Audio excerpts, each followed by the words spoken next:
The combination formula for subtracting 8 is equal to minus 10 plus 5 minus 3. Notice that this formula is a combination of big friend formula for subtracting 8 and small friend formula for adding 2. 44 minus 8.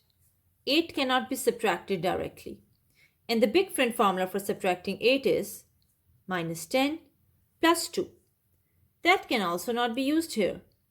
And we know that there is no small friend formula that is used for minus 8. So we will take help from the combination formula minus 10 plus 5 minus 3 minus 5 plus 4. 4 cannot be added directly.